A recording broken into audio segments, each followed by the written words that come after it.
हार्दिक बधाई। मैंने पहले ही घड़ी देख ली है कि मुझे कितनी देर बोलना है। चौधरी बंसीलाल विश्वविद्यालय के और केंद्रीय हिंदी संस्थान आगरा तथा हिंदी संगम प्रतिष्ठान न्यू जर्सी अमेरिका, इनके संयुक्त तत्वावधान में आयोजित इस गोष्ठी में, जिसका विषय हिंदी का वैश्विक संदर्भ और शिक्षण की चुनौतियां हैं, इसमें उपस्थित सभी समादृत विद्वद्गण, वक्ता और पदाधिकारी, माननीय श्री कुलपति जी राजकुमार मित्तल जी, आदरणीय प्रोफेसर बाबू राम जी, और जो कि हिंदी के अध्यक्ष भी हैं, कुल सचिव श्री जितेंद्र जी, प्रोफेसर हरमोहिंदर सिंह बेदी जी, जिनको हम सुन चुके हैं, और समादृत भाई अनिल जोशी जी, जो कि उपाध्यक्ष हैं केंद्रीय हिंदी संस्थान के, तथा सभी भगवान लाल साहनी जी, जंग बहादुर जी, शैलेंद्र जी, करुणाशंकर उपाध्याय जी, आदरणीय योगेंद्र शर्मा जी, सावित्री वशिष्ठ जी, ओझा जी, प्रोफेसर रामचंद्र पांडे जी, सबके प्रति कृतज्ञता और अभिवादन करते हुए, क्योंकि समय कम है, अपनी बात संक्षेप में करूंगा। दरअसल हो क्या रहा है कि हिंदी दिवस, हिंदी माह, हिंदी पखवाड़े के अवसर पर हम हिंदी का गुणगान तो बहुत कर रहे हैं। अनिल जी ने बहुत सही बात कही कि एक मूल्यांकन परक दृष्टि चाहिए कि कहाँ कमियां हैं, क्या कारण है कि इन 70-72 वर्षों में हिंदी को जहां होना चाहिए था वहां नहीं पहुंच पाई है। ये कटु सत्य है। लगभग 1100 वर्ष का इतिहास हिंदी का है। ये ठीक है कि उसमें से 1000 वर्ष का इतिहास साहित्य की हिंदी, कविता की हिंदी का है, लेकिन उसके बाद से जब हम 19वीं शताब्दी से हिंदी के क्रमशः विकास की बात करते हैं, हम खड़ी बोली हिंदी, राजभाषा हिंदी, राष्ट्रभाषा हिंदी, संपर्क भाषा हिंदी, या इसी तरह शिक्षण की भाषा हिंदी, मीडिया की भाषा हिंदी, बैंक, बीमा, वित्त, वाणिज्य की भाषा हिंदी, विज्ञान, तकनीक, प्रौद्योगिकी की भाषा हिंदी, ऐसे जब हम उसके कई कई खंडों में उसको विभाजित करके देखते हैं, तो हमें सही अर्थों में ये विचार करने की आवश्यकता है और थोड़ी सी अकाउंटेबिलिटी, एक जिम्मेदारी तय करने की आवश्यकता है हिंदी जगत के लिए, जो हिंदी के शिक्षक हैं उनके लिए भी, और जो हिंदी अधिकारी हैं, हिंदी अनुवादक हैं या तत्काल भाषांतरण करता है, कि वो उनको जो टास्क दिया गया है, जो जो जो जिम्मेदारी दी गई है, जो कार्य निष्पादन के लिए दिया गया है, उनकी आउटपुट क्या है, वो क्या कर पा रहे हैं, वो कितना दे पा रहे हैं, ये थोड़ा सा विचारणीय है। और जहाँ गैप्स हैं, जहाँ पर अंतराल है, जहाँ कमियां हैं, जिनको दूर करके हम संयुक्त राष्ट्र संघ में हिंदी को पहुंचाना चाहते हैं। हम ये तो चाहते हैं कि दुनिया में हिंदी पहुंचे, विश्व भाषा हिंदी बने, और हम विश्व में जो लोग हिंदी में काम कर रहे हैं उनको शामिल नहीं करना चाहते इस रेस में। तो ये थोड़ा सा मुझे लग रहा है जैसे ये स्थिति कुछ कुछ ऐसी है कि हिंदी माध्यम तो शिक्षा में, अंग्रेजी माध्यम से सारे अनुशासन पढ़ाए गए, और जब वो कार्यक्षेत्र में उतरे, रोजगार नौकरी में उतरे, तो उनसे कहा हिंदी में काम करो। जिन्हें हिंदी में काम करने का विश्वास हमने नहीं दिया, भरोसा हमने नहीं दिया, उनसे हमने अपेक्षा की, तो कठिनाइयां हुई, और जो हिंदी हमारे सामने निकल कर आई वो काफी हद तक वैसी नहीं थी जैसी हम चाहते थे। इसीलिए अकृत्रिम हिंदी या कृत्रिम हिंदी या अनुदित हिंदी, इस तरह के आक्षेप आरोप भी लगते रहे। तो कुछ बिंदुओं को मैं केवल ध्यानाकृष्ट के लिए प्रस्तुत कर रहा हूँ, क्योंकि समय कम है, नहीं तो विस्तार से बात हो सकती थी। एक तो ये कि जिसको हम राजभाषा हिंदी कह रहे हैं, वो 49 से जिसको हमने लागू किया, उस वह क्या वास्तव में ईमानदारी से राजभाषा हिंदी उस पद को प्राप्त कर सकी, क्या उतनी सही अर्थों में सफलता उसे मिल पाई? क्योंकि राजभाषा के जो डाटा कलेक्शन होते हैं एनुअली, हम सब जानते हैं, क्योंकि हम सब अलग अलग समितियों में रहे हैं और हम में से बहुत लोग अभी भी होंगे। मैं बहुत ईमानदारी से कह रहा हूँ, बहुत कड़वी बात कह रहा हूँ, कि हिंदी सलाहकार समितियों को शिकंजा कसना चाहिए कि ये जो फेक डाटा कलेक्शन होता है वह हिंदी के लिए हितकर नहीं है, उसको रोकना पड़ेगा। हिंदी में काम करने की अनुमति नहीं। बैंकों में जो अधिकारी और अनुवादक हैं वो सब के सब हिंदी का काम ना करके बैंक के अन्य क्षेत्रों में काम करते हैं, और जब कमेटियां जाती हैं विजिट करने, उन्हें बहुत सारी गिफ्ट देकर उनको उपहार देकर उपकृत किया जाता है और अप्रूवल हो जाता है। ये सच है बिल्कुल। मैं मतलब इस विषय में जो फ्रॉम दी हॉर्सेज माउथ ये नाएं आती हैं तो बड़ी तकलीफ होती है। इसलिए मित्रों, ये जो हिंदी राजभाषा है इसमें जो कमियां हैं, जो त्रुटियां हैं, जहां एप्लीकेशन नहीं हो रहा, कार्यान्वयन नहीं हो रहा, उन पर शिकंजा कसना चाहिए। क्यों नहीं हो रहा? और यह कहकर कि कठिन है, दुरू है, ये कहकर आक्षेप आरोप लगाने से रास्ता नहीं बनता। हिंदी शिक्षण की बहुत सारी चुनौतियां हैं। जैसे उच्च शिक्षा में हिंदी माध्यम नहीं हो पाया 70-72 सालों में, बड़ी दुखद बात है। और मैं बार बार जब मुझे अवसर मिलता है ये बात कहता हूँ। जयशंकर प्रसाद ने लिखा कि मनुष्य की सबसे बड़ी विडंबना क्या है? समझदारी आने यौवन चला जाता है। 72 साल में यौवन तो निकल गया, लेकिन भारत अभी युवा हो रहा है। इस युवा भारत में हिंदी को उच्च शिक्षा से जोड़ने की आवश्यकता है, तकनीकी शिक्षा से, प्रौद्योगिकी शिक्षा से, और जो प्रोफेशनल एजुकेशनल डिपार्टमेंट्स हैं, डिसिप्लिन्स हैं, उनमें हमें हिंदी को लाने की जरूरत है, जिसकी तरफ अनिल जी ने ध्यान आकृष्ट किया। MBA हिंदी में होनी चाहिए, 1-2 जगह हो रही है, लेकिन हर यूनिवर्सिटी नहीं करा रही। बड़ी बड़ी जो प्रतिष्ठित यूनिवर्सिटियां हैं, उन जिनकी ग्रेडिंग A हो जाती है, O हो जाती है, उनके यहाँ हिंदी में ये क्यों नहीं पाठ्यक्रम चल रहे, क्यों अवसर नहीं मिल रहे? MBA हो, CA हो, IIT में हिंदी माध्यम अपनाया जाए, MBBS हिंदी में हो, MD हिंदी में हो, और इसी तरह के तमाम वो पाठ्यक्रम, लॉ की डिग्रियां हिंदी में हो, इंजीनियरिंग की डिग्रियां हिंदी में हो, जिनसे देश का निर्माण होता है, जिसके लिए हजारों, लाखों, करोड़ों बच्चे कॉम्पिटिशन्स में जाते हैं, प्रतियोगिक परीक्षाओं में जाते हैं, वहां पर हिंदी का विकल्प आना चाहिए। और सिविल सर्विसेज में भी हिंदी को जो सम्मान मिलना चाहिए उसकी जरूरत है, उस पर शिकंजा कसना चाहिए। इस सब के साथ साथ हिंदी में रोजगार के अवसर, रोजगार की संभावनाएं एक बड़ा विषय है, उस पर अलग से बात हो सकती है। लेकिन जरूरत इस बात की है कि बच्चे जब हिंदी में आते हैं तो प्रश्न ये करते हैं कि हिंदी क्यों पढ़ें, और हिंदी की उपाधि लेकर निकलते हैं तो कहते हैं जाए कहाँ, क्योंकि उपाधियां तो बड़े स्केल पर, बड़े स्तर पर मिलती हैं, लेकिन रोजगार उतने बड़े स्तर पर नहीं मिलता।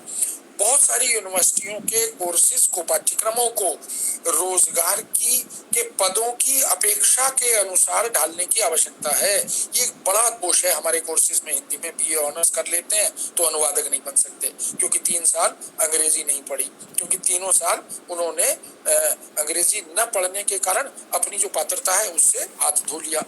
MA हिंदी में कर लेता है, लेकिन BA में अंग्रेजी नहीं पढ़ी, इसलिए रह गया। MA अंग्रेजी में कर लेता है, लेकिन हिंदी नहीं पढ़ी, इसलिए रह गया। तो हमें अपने पाठ्यक्रमों को, ये जो तमाम पद हैं हिंदी के, अनुवादक, junior, senior translator, Hindi officer कहते हैं, हिंदी अधिकारी, इंटरप्रेटर है, मीडिया में जो हिंदी का काम करने वाले लोग हैं, या अन्य क्षेत्रों में जहाँ कहीं भी उनकी जरूरत है, उनके लिए रोजगार परक अपेक्षाएं क्या क्या हैं भाषा के शिक्षण की, उसको भी हमें ध्यान में रखकर पाठ्यक्रम और रोजगार आमने सामने रखकर हमें ये तय करना पड़ेगा। SSC योग्यता तय कर लेती है, लेकिन यूनिवर्सिटी के पाठ्यक्रमों को नहीं देखती, और अगर पाठ्यक्रम यूनिवर्सिटी के लोग बनाते हैं तो इन अर्हताओं को नहीं देखते। तो वो भी एक गैप है, उसे दूर करने की जरूरत है। और एक बहुत अच्छी बात अनिल जी ने कही कि प्रौद्योगिकी से हिंदी का संबंध बनाना होगा। कारण क्या है कि आने वाले समय में जो सिनेरियो, जो परिदृश्य है, वो बदल रहे हैं। कंप्यूटराइज हो रहा है सब कुछ, ऑनलाइन हो रहा है सब कुछ। मैं ये नहीं कहता कि ऑनलाइन एक अल्टीमेट ऑप्शन है, एक अंतिम विकल्प नहीं है, लेकिन वह एक सहायक विकल्प तो है। शिक्षण का सहायक माध्यम ये प्रौद्योगिकी के तमाम उपकरण हैं। इसलिए अब पहले कैसेट बनती थी, फिर DVD CD बनी, उसके बाद अब वह भी पेन ड्राइव आ गया, फिर धीरे धीरे जैसे जैसे विश्व का विकास हो रहा है, हमें उन सब चीजों को देखना होगा कि कौन सी चीजें हैं जो हिंदी के विकास से जुड़ सकती हैं। ऐप्स की बात उन्होंने कही, अनिल जी ने, बहुत अच्छी बात है। और CDAC ने बहुत अच्छे प्रोग्राम बनाए, speech to text and text to speech, उनको इम्प्लीमेंट करना चाहिए। जो हिंदी में शिक्षण नहीं कर पा रहे तकनीकी विषयों का या अन्य अनुशासनों का, वहां पर टीचिंग कम्युनिटी को इसकी ट्रेनिंग देनी चाहिए कि अगर लॉ पढ़ा रहे हैं तो आप इस तरह पढ़ाइए। अगर आप इकोनॉमिक्स पढ़ा रहे हैं, अगर आप कॉमर्स पढ़ा रहे हैं, क्योंकि ये सारे वो फील्ड हैं विज्ञान के क्षेत्र, इन सब में हिंदी माध्यम तो अकल्पनीय है। केवल 2-4 राज्यों में ही हिंदी माध्यम से ये शिक्षा दी जाती है, लेकिन जो बड़े बड़े विश्वविद्यालय हैं, महानगरों के विश्वविद्यालय, उनमें ये दोष है। तो हमें रोजगार की संभावनाओं से जोड़कर, प्रौद्योगिकी से जोड़कर, और जो लेटेस्ट अपडेट जो उपलब्धियां हैं, जो अद्यतन अधुनातन उपलब्धियां हैं, उनसे जोड़कर हमें हिंदी को सामने लाना होगा।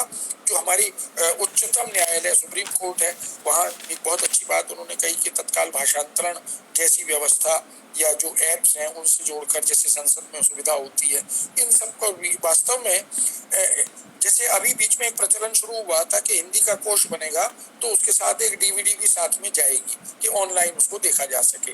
तो ये अनिवार्यता भी धीरे धीरे करनी चाहिए, और हिंदी के लेखन का भी कोई मानक बनना चाहिए। मैं बहुत क्षमा याचना के साथ ये बात कह रहा हूँ, बहुत से लोग हिंदी में लिख रहे हैं, लेकिन इतना भ्रष्ट लिख रहे हैं, इतना दूषित लिख रहे हैं, वर्तनी गलत, भाषा गलत, वाक्य गलत, व्याकरण गलत, यहाँ तक के जो मानक संस्थाएं देश की हैं सरकारी, उनमें भी जो पुस्तकें निर्धारित की जा रही हैं, वो show me the face and I will show you the role के आधार पर चेहरे देखकर किताबें लगाई जाती हैं। ये गलत है, इसको रोकना पड़ेगा। और जब तक किताब का एक मानक तय ना हो, चाहे वो पाठ्य पुस्तक हो, चाहे वो संदर्भ ग्रंथ हो, अगर वो दूषित है, अगर उसमें त्रुटियां हैं, कमियां हैं, तो उसको बिल्कुल नहीं लगाया जाना चाहिए। प्राइवेट इंस्टीट्यूशंस में, पब्लिक स्कूलों में, कॉन्वेंट स्कूलों में जो प्राइवेट पब्लिशर्स की किताबें लगती हैं, उनका भी कोई एक प्राधिकरण बनना चाहिए कि टेक्स्ट बुक में कोई भी किताब जाएगी तो उसका लेखन का और उसकी मानकता का अधिकार तय कोई न कोई करेगा। शिक्षण सामग्री में यूनिफॉर्मिटी या एक रूपता देश विदेश में होनी चाहिए, ये बड़ी कमी है हमारे यहाँ। हम अपने ही देश में बहुत सारे विश्वविद्यालयों में कोर्सेज को, पाठ्यक्रमों को अलग अलग स्तर का पाते हैं। कहीं बहुत हल्के कोर्स हैं, कहीं बहुत कठिन कोर्स हैं, कहीं पर बीच के कोर्स हैं, और वही सारे बच्चे जब कंपटीशन में, प्रतियोगिता में आते हैं तो वहाँ एक बड़ी कठिनाई है। और मैं यूजीसी का ध्यान विशेष रूप से आकृष्ट करना चाहता हूँ। भाई, हम सब अपनी अपनी स्किन बचा रहे हैं कि साहब आरटीआई लगेगी, बहुत सारे प्रश्न उठेंगे, इसलिए हमने लेक्चरर बनाने के लिए, टीचर बनाने के लिए जो परीक्षा पद्धति है भाषा और साहित्य की, वो बहुवैकल्पिक कर दी। अब बहुवैकल्पिक व्यवस्था तो केवल रटंतु विद्या की है। आप भाषा लिखनी नहीं आती, भाषा बोलनी नहीं आती, भाषा का विश्लेषण नहीं आता, उसका अभिव्यक्ति कौशल की परीक्षा नहीं हो सकती, केवल रट लो, 4 में से 1 टिक कर दो। ये क्या बात हुई? अच्छे आप लेक्चरर बना रहे हो, टीचर बना रहे हो, हिंदी शिक्षक बना रहे हो, लेकिन उसकी शिक्षण पद्धति तय करने का क्राइटेरिया, उसका मानक तो कोई तय कीजिए। इसलिए मुझे लगता है कि ये जो बहुवैकल्पिक परीक्षा पद्धति है, ये भाषा और साहित्य के संदर्भ में समुचित नहीं है। इस पर पुनर्विचार की आवश्यकता है। मैं कई बार ये बात उठा चुका हूँ, लेकिन सब ये सोचते हैं कि साहब आरटीआई बहुत आती हैं, उनका उत्तर देना पड़ता है। तो यहाँ पर बड़ा सरल है बहुवैकल्पिक में कि ये प्रश्न है, ये उत्तर हमें दिया परीक्षक ने, अब तुम जूझते रहो, आदि आदि। तो ये भी एक प्रश्न है। ऑनलाइन एजुकेशनल टीचिंग, टीचर्स को टीच करने की पद्धति, यानी शिक्षकों का शिक्षण, ये भी स्टैंडर्ड का होना चाहिए। ये जो बीएड की परीक्षा है, इस पर जो रोक लगी, एमएड पर जो रोक लगी कि जो भी यूनिवर्सिटी चाहे वो बीएड एमएड बांट रही है, नौकरियां हैं नहीं, और जो टीचर बनने के लिए तैयार होकर आ रहे हैं उनका कोई स्टैंडर्ड तय नहीं हो रहा। तो ये भी एक मुद्दा है जिस पर विचार करने की आवश्यकता है। हिंदी इतर भाषा भाषियों के लिए, विदेशियों के लिए हमें पाठ्यक्रम निर्धारित करने होंगे, उनके शिक्षण की व्यवस्था करनी होगी, और देशवासियों के मन में, भारतीयों के मन में, अपने घरों में, अपने आंगन में, अपने बच्चों के मन में अपनी भाषाओं के प्रति सम्मान पैदा करना होगा। एक हे दृष्टि बच्चों के मन में बन गई है मातृभाषा के लिए और अपनी आनुवंशिक भाषा के लिए, हिंदी के लिए भी ये स्थितियां बन गई हैं। तकनीकी शिक्षा के क्षेत्र में अनुवाद के माध्यम से, मैं बार बार ये बात हर मंच से उठाता हूँ और अनिल जी से अनुरोध करूंगा कि इस बात को वो अधिकारियों तक पहुंचाएं, मंत्रालय तक पहुंचाएं। इस देश में कम से कम 2-3 विश्वविद्यालय अनुवाद के बनने चाहिए। यूनिवर्सिटी ऑफ ट्रांसलेशन, जैसे हिंदी के विश्वविद्यालय बन गए 2-3, ऐसे केवल अनुवाद के, उसमें देश विदेश की कालजयी रचनाओं का, पाठ्य सामग्रियों का, पाठ्य पुस्तकों का, किसी को किसी भाषा से अनुवाद कराना है, वो अनुवाद जो है, जैसे नई शिक्षा नीति में इसकी बात है कि वो एक सर्विस प्रोवाइडर के रूप में अनुवाद संस्था बने। किसी को भी मान लो फ्रेंच से, जर्मन से, इटली से अनुवाद कराना है तो वो उस संस्था के पास जाए और वो उसको करने की सुविधा उसके पास हो। तो ये भी मुझे लगता है कि हिंदी के लिए बहुत कारगर होगा। हिंदी अकादमियां हर राज्य में बननी चाहिए, भाषा अकादमियां बन रही हैं, साहित्य अकादमियां बन रही हैं, हिंदी अकादमियां बन रही, अनुवाद अकादमी हर राज्य में, अनुवाद की कम से कम एक अकादमी जरूर हो, और अगर एकाधिक हो तो बहुत अच्छा है। तो हम चौमुखी विकास कर सकते हैं उच्च शिक्षा का।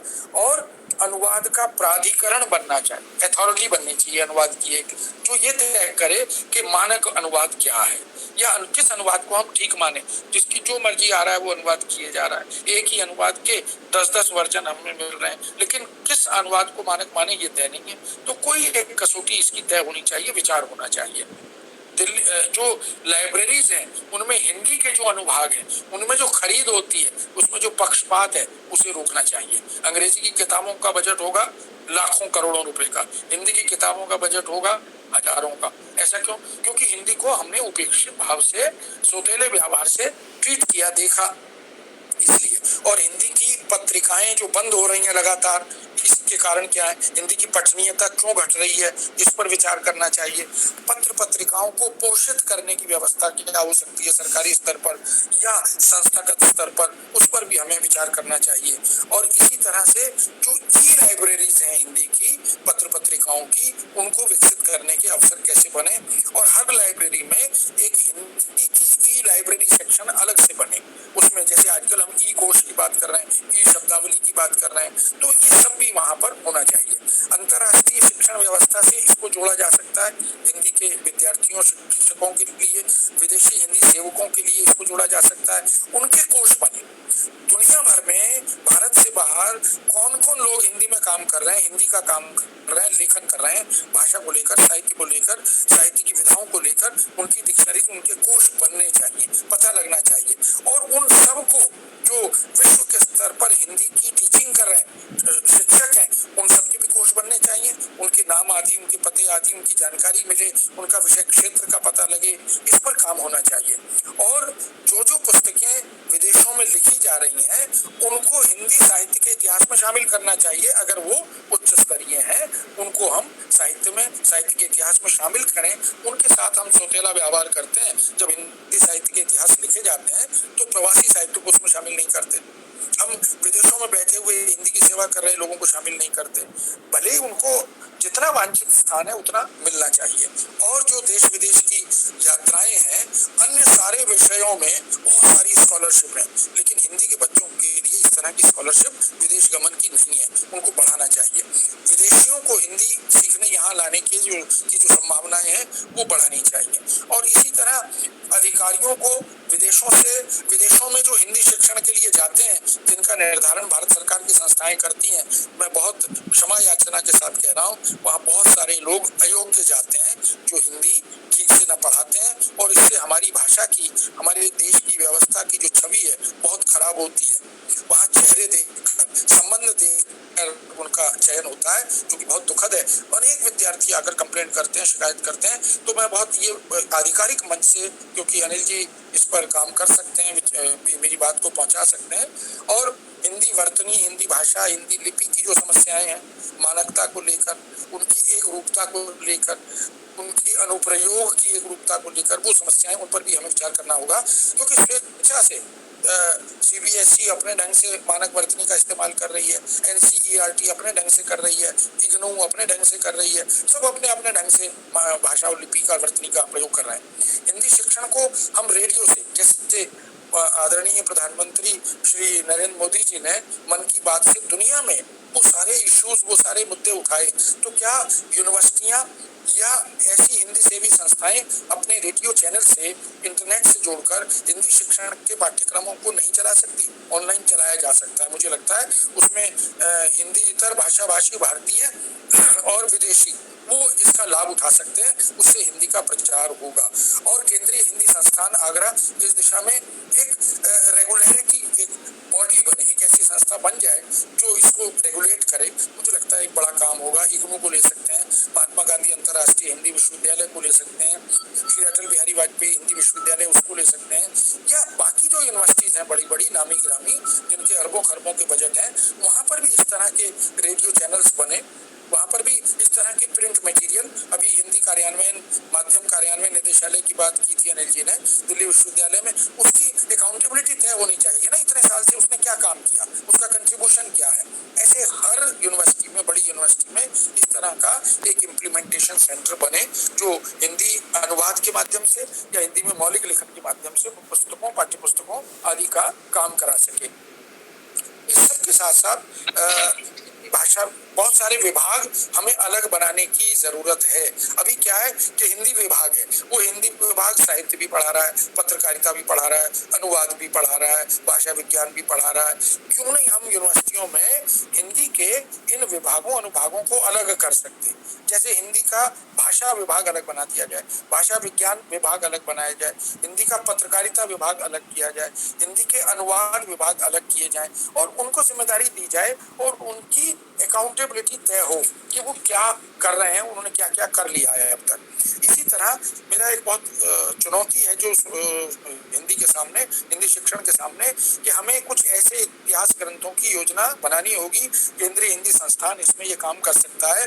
जैसे हिंदी कविता का इतिहास आदिकाल से लेकर आधुनिक काल तक हिंदी कविता का केवल इतिहास लिखा जाए, हिंदी कहानी का इतिहास लिखा जाए, हिंदी उपन्यास का इतिहास लिखा जाए, हिंदी नाटक का लिखा जाए, और इसी तरह आलोचना, जीवनी, आत्मकथा, रेखा चित्र, संस्मरण, डायरी, इन सबके अलग अलग इतिहास लिखे जाए, एक बृहद योजना बनाई जाए और इन सब में प्रवासी लेखन भी शामिल हो।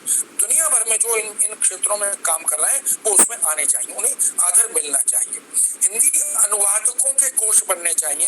अनिल जी से मेरा आग्रह है कि वो इस पर विचार करें कि पूरे देश में भारतीय भाषाओं से हिंदी में अनुवाद, हिंदी से भारतीय भाषाओं में अनुवाद, ऐसी विदेशी भाषाओं से हिंदी में और हिंदी से विदेशी भाषाओं में जो अनुवाद हुए हैं, जो हो रहे हैं, उन अनुवाद ग्रंथों की कोषगत सूचना और कोष बने और अनुवादकों के कोष भी बने, कौन कौन है, क्योंकि उससे क्या होगा, एक सर्विस प्रोवाइडर व्यवस्था जो है वो बन पाएगी। किसी को अनुवाद कराना है मलयालम से हिंदी, तो उसमें देख लेगा कि मलयालम हिंदी अनुवाद करने वाले कौन कौन लोग हैं, तमिल हिंदी कौन कौन है। तो इस तरह से, और पत्र पत्रिकाओं के भी कोष बने हिंदी की, कितनी पत्रिकाएं मर गई इसका पता लगेगा, सैकड़ों पत्रिकाएं हमारी बंद होती जा रही हैं। अभी ऐतिहासिक पत्रिकाएं हिंदी की जो है, धर्मयुग बंद हो गया, दिनमान बंद हो गया, अभी अभी पराग भी बंद हो गया। तो बहुत दुखद स्थिति है कि हम हिंदी वाले लोग जो हैं, हमारे बच्चे आइसक्रीम पर पैसा खर्च करेंगे, चॉकलेट पर खर्च करेंगे, पिज्जा बर्गर पर खर्च करेंगे, हम उन्हें सहर्ष देते हैं,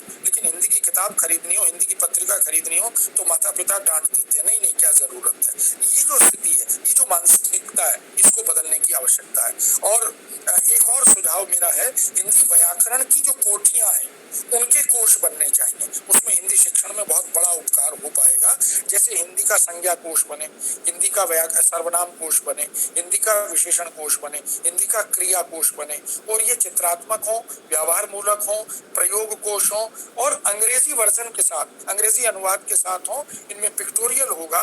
तो जो हिंदी इतर विदेशी हैं, हिंदी इतर भाषा भाषी विदेशी और भारतीय, उनको हिंदी सीखने में बहुत मदद मिलेगी। इसमें प्रोफेसर जगन्नाथन जी ने एक बहुत अच्छा हिंदी कोश तैयार किया था, लेकिन वो दशक परंपरा रुक गई, उसके बाद किसी ने ध्यान नहीं दिया।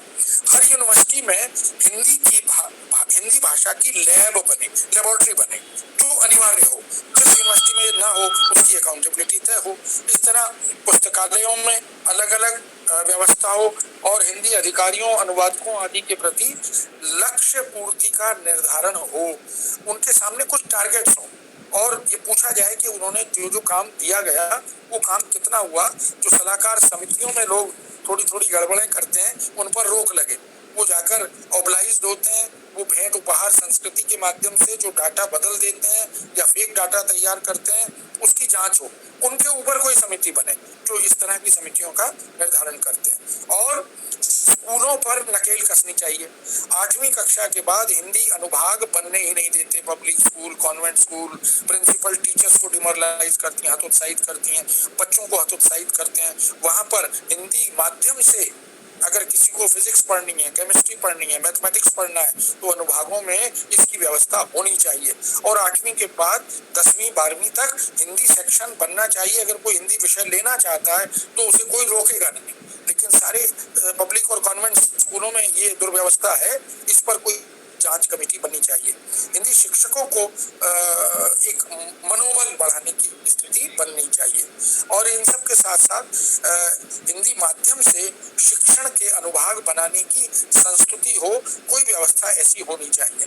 और मित्रों, अंत में रोजगार के पदों की अपेक्षा को ध्यान में रखकर, जैसा मैंने पहले कहा कि हमारी पूरी व्यवस्था को काम करने की आवश्यकता है। और जब तक हम हिंदी के नए नए रोजगार उजागर नहीं करेंगे, उद्घाटित नहीं करेंगे, बच्चों को बताएंगे नहीं, कुछ इस तरह के प्रोग्राम बनने चाहिए कि पब्लिक कॉन्वेंट स्कूलों में, कॉलेजों में, यूनिवर्सिटीज में टीचर्स को भी पता नहीं है कि हिंदी में क्या क्या संभावनाएं रोजगार की हैं। उसमें मीडिया एक बहुत बड़ा फैक्टर है, उसमें बैंक, बीमा, वित्त, वाणिज्य का एक बहुत बड़ा अनुभाग है, उसमें खेलों का, मनोरंजन का एक बहुत बड़ा, सिनेमा का एक बहुत बड़ा क्षेत्र है, उसमें तमाम तरह की टेक्नोलॉजी से जुड़े हुए क्षेत्र हैं। तो वो रोजगार, जो कि एक बड़ा और अलग विषय है, उस पर बात नहीं करूंगा, लेकिन इनकी जानकारियां अद्यतन, अधुनातन टीचिंग कम्युनिटी के पास, प्रिंसिपल्स के पास होनी चाहिए। उनके भी हिंदी के रिफ्रेशर कोर्स होने चाहिए। जैसे हिंदी के रिफ्रेशर कोर्स कॉलेजों और यूनिवर्सिटियों के टीचर्स के लिए होते हैं, उनको बताना चाहिए कि हिंदी कहाँ पहुंच गई है, कहाँ से चली थी, आज हिंदी में क्या क्या संभावनाएं आ गई हैं, और टेक्नोलॉजी से जुड़ने के लिए क्या क्या किया जा सकता है। जो कंप्यूटर ट्रेनिंग हम देते हैं, उसमें हिंदी एप्लीकेशन के ट्रेनिंग प्रोग्राम्स बनने चाहिए। तो मुझे लगता है कि क्योंकि जितना समय था उसमें मैंने अपनी बात बहुत संक्षेप में की है।